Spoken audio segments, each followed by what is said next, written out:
Good morning. My name is Mike Cummings. I'm a final year researcher and doing a PhD here at Huddersfield. And my main research is about how screenwriters use social media technologies. But what I want to talk about today is part of that, which is how reliable is social media as a data source for research and the need for some agreed standards. The reason for doing this is that my initial research methods, which I had planned for early 2020, got blown out of the water by lockdowns. So my primary research then moved over to Twitter. So I then spent 14 months analysing screenwriters and their day-to-day activities on Twitter.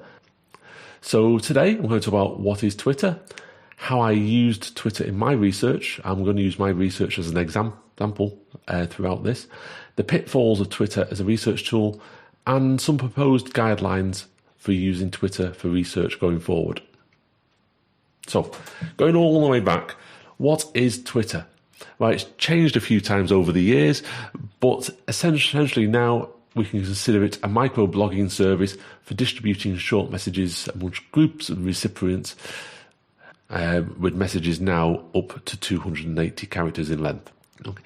And Twitter currently has almost 400 million global users, and about half of those use Twitter on a daily basis. So it's a big data set that we can delve into. There's a lot of data out there. So what data sets are actually available for us as researchers to look at? Well, there's the big one. The fire hose. That basically gets us into Twitter's servers, and Twitter will charge quite a sum of money for accessing that. And it's about $2,500. That can vary a bit. That produces roughly 500 million tweets a day, which is how many tweets are produced every single day. So it's like a real-time access to Twitter's servers. Now, we might be thinking, is there a cheaper option? Well, there is. There's something called the Deca hose, used to be called the garden hose. As the name suggests, that's a random 10% sample of that fire hose sample. So there's a third option, sometimes called the sample or the spritzer, and that's a random 1% sample of Twitter data, and that accesses about 5 million tweets a day, which are produced every day on Twitter. Okay, and that's free.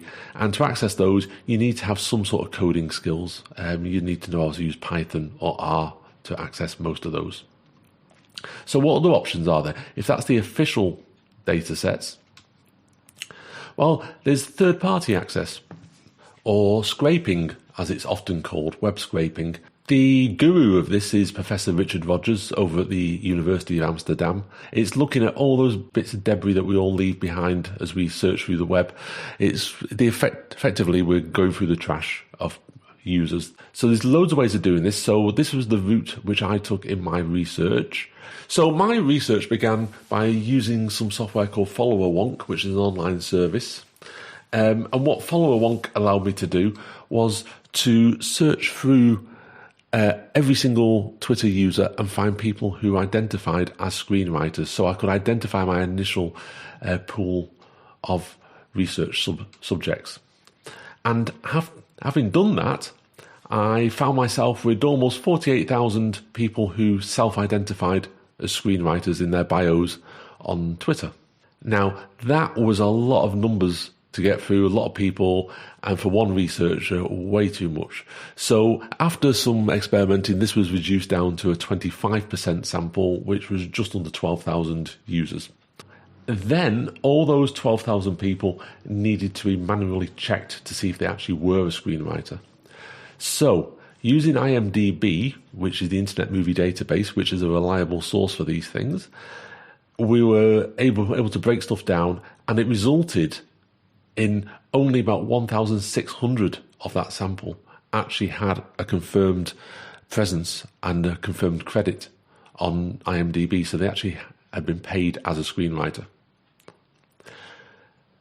So taking those people, and I went over to Vikinitas, And this is another online piece of software, and this allowed me to put these people in there one at a time and retrieve the last 3,200 tweets that they'd made on Twitter. Now, obviously, issues here are that prolific Twitter users might go through that quota in just a few weeks, whereas less prolific users may never even get there. We may find ourselves going back years on their tweets, and they may not have tweets in the time period that we're looking at. Okay. And it's worth noting that at this point, we're looking at individual Twitter users, and we're not looking at the hoses. So what we get once we've scraped all this information off these people's accounts is all that. That's all the information that we get. So we get about 16 pieces of data from each account. Some of it useful, some of it will be empty, some of it will be incomplete.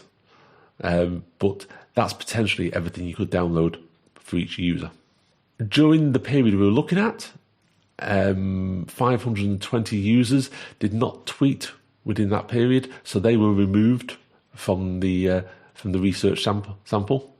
And so this got us down to 1,100 users, and they had posted amongst themselves almost 220,000 tweets over the 3-month research period, which is a lot of tweets. And this brings us to one of the major problems of using Twitter.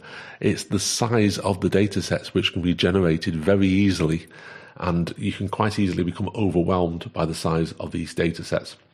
So, for example, if we took these 220,000 tweets, and if we said to code them up, took say 15 seconds a tweet, that clocked in at about 54,000 minutes, or to put it another way, 913 hours, or 130 work days, or 26 5-day weeks. So basically a 6-month period of staring at a spreadsheet, reading and coding up tweets.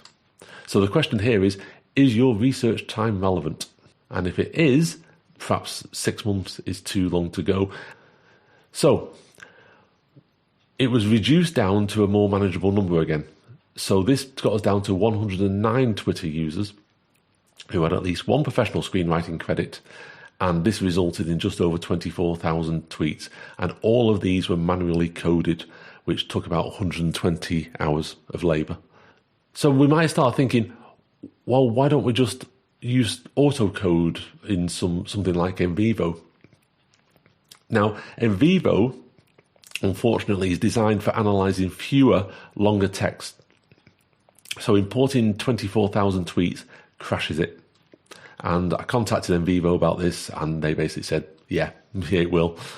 So the other thing that stops us auto-coding is tweets rarely make sense by themselves, and often don't make sense even in context. So, so they might just be a simple response to a previous text, and you don't know what the previous message was, the previous tweet was, so you've no idea how to interpret. There might be emojis, they might be in non-English, and they might just be gibberish within a single tweet. So poor writing, acronyms, so there's no easy way to auto-code, so we need to code them manually. And this is the point you realise that Twitter is not a book, and it's not a piece of prior research. It's not been pre-edited or organised or sampled, and it's like trying to find information in a swimming pool full of alphabet spaghetti. And that's probably the best way to think about Twitter. But if I look at my sort of journey here to begin with, you can see, I've started off with 47,000 Twitter users, which is the blue bar, and then those users have gone down from 47,000 to 1,600, and then 1,100, and then suddenly extract the tweets, and we're back up to 220,000 tweets and data sets again, which all need breaking down. So you can see you can go from big numbers to small numbers very easily. And I did some research into other people who had gone down a similar route and compared my data to theirs. And you can see mine on the left-hand side here. And you can also see how some of the other people have done this, and I'll bring up some details of this in a moment. But you can see how we go, how small some of these numbers are, and you can see there on that third one, the fourth one, that you're going up to millions of initial tweets, and then reducing it down to a very small number of tweets. If we look at my initial number of tweets there, and just put a red line across, you can see that just the number of coded tweets, that 120 hours that I spent, far exceeds what any other research I was able to find using these methods used. And there's an interesting thing about that fourth one, the one with the arrow, which I'll come to on the next slide, which is they coded 12,000 tweets. So about half what I coded. However, the academics only coded an initial 200 tweet sample. And that was done by 2 researchers. So there's some intercoder reliability that was able to crop in there. And then a further 11,800 were then crowdsourced out using the codes that had previously been created by the 2 academics doing their 200. And then the results of that entire 12,000 were then fed into an AI algorithm to fully code the full set. So the question is, how much data is too much data? How much data is too little data? And there needs to be some consistency and some guidelines on this. So with that in mind, a proposed solution, or at least a proposed starting point that I'd like to put forward. And I think it starts with the question about, is your research about Twitter as a company or platform from a technical perspective? So is it about Twitter Incorporated? Or is it about how individuals or groups use Twitter? And I'm going to propose that if you're looking at Twitter as a company or platform, you're probably going to be looking at 9 months worth of Twitter research. And your findings will probably be your final data set. However, if you're looking at groups or individuals who just use Twitter to communicate, I'm going to suggest putting a 9-week limit on that research period. Yeah, and initially what you'll be doing here is creating your initial data set, and that will indicate further areas of research or interest using other research methods. And just finally, for your consideration, Twitter, as we said at the beginning, currently has about 400 million users, which sounds a lot. However, this is only 5.2% of the global population. And if you remember that only half engage with it on a daily basis, that's only 2.7% of the global population. So it's not as widespread as those big numbers may make us think, and that's something we need to be wary of, because it's a self-selecting group, even though it's a huge group. And also, finally, from this heat map, it's not evenly distributed around the globe. I thank you very much.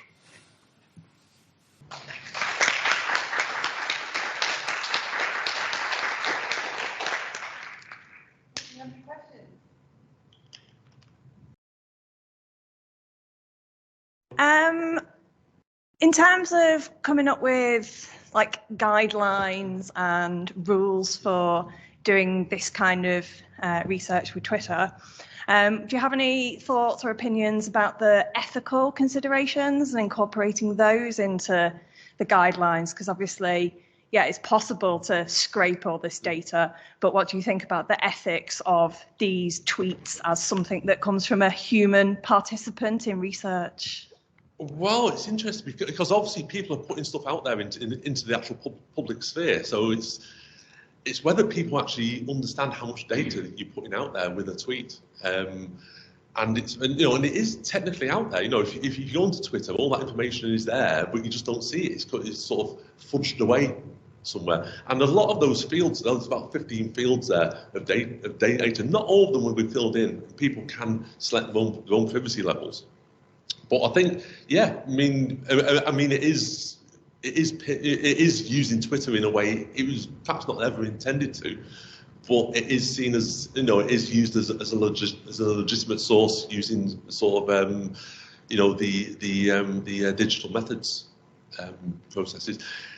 It's like a grey area, and again, it needs some guidelines putting in place for for these sort of things as to how far you can go. I mean, you can make all sorts of assumptions about people. You can look at when somebody's tweeted. If you notice that somebody starts tweeting about 9:30 to 10:30, like every day, can you make assumptions about their lifestyle or the daily life or where they're tweeting from? You can make assumptions beyond just what the data presents. So it is part of this thing that we do. There needs to be a serious conversation about guidelines, and I think one of the things coming to the digital methods thing, and there's a lot of stuff about here's all the tools you can use, here's examples of what you can do with those tools, but the recipe in the middle is very thin, and I think that's the bit that needs some concentration on it and a bit of thought as to where we're going to go with that.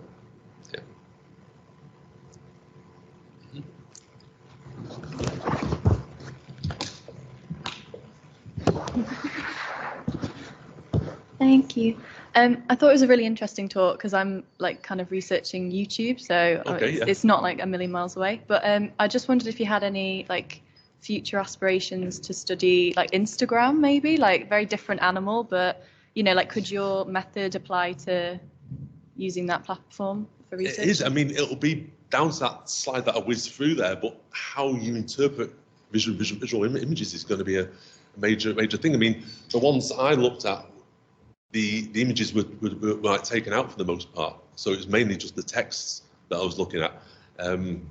I know, for instance, on Twitter, the Library of Congress used to keep every single tweet. They used to archive them up until about three years ago, until they realised the sheer amount of data that they needed to store them, and the fact that more tweets were going down the visual route. So it was almost impossible to archive them and analyse them and put any sort of referencing system on them. I mean, I guess at some point you could use some AI systems to try and interpret some images, but it's all going to be down to the interpretation of the researcher as to what an image is, why it's there. I mean, it's difficult enough doing tweets where when someone's putting stuff out with no context and you're trying to work out whether it's a positive message or a negative message or what it's about. Yeah, I think and I think all these sources are out there, but again, it's that thing of containing the data set to something that's manageable by, if you just if you're like me, you're just one person researching it. There's no way I could analyze 250,000 tweets. Yeah, I mean, even doing that 20,000 tweets was a huge task, and the concentration that's required to do it. So I think there's I think it's finding the data set and getting it to a manageable size while still being representative of stuff. And interestingly, those hoses I was talking about early on, there was some research done comparing the big hose and the 1% hose, and they found even though you're obviously losing 99% of your content, a lot of the sentiment was the same. It was the small hose, the 1% one, was still so vast, you were still capturing the flavour of what was going on. So yeah. So it's all down to making it a manageable size of data set.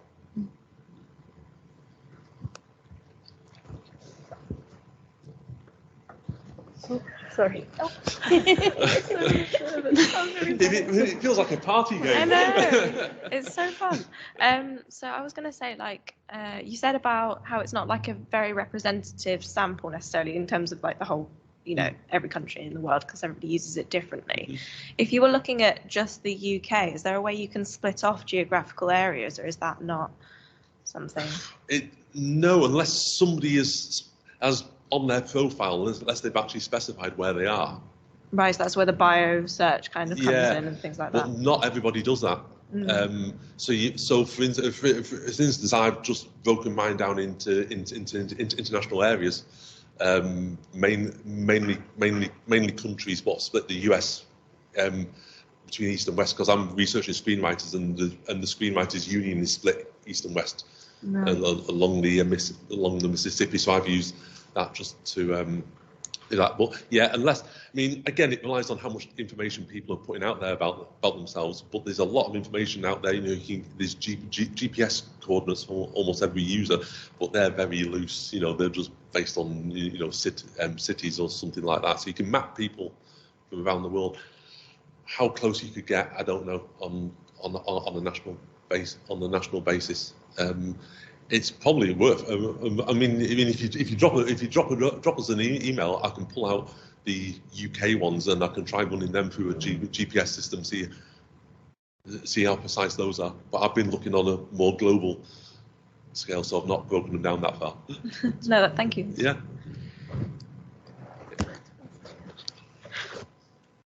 Thank you.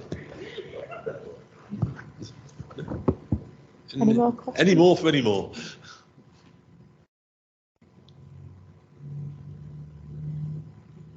No?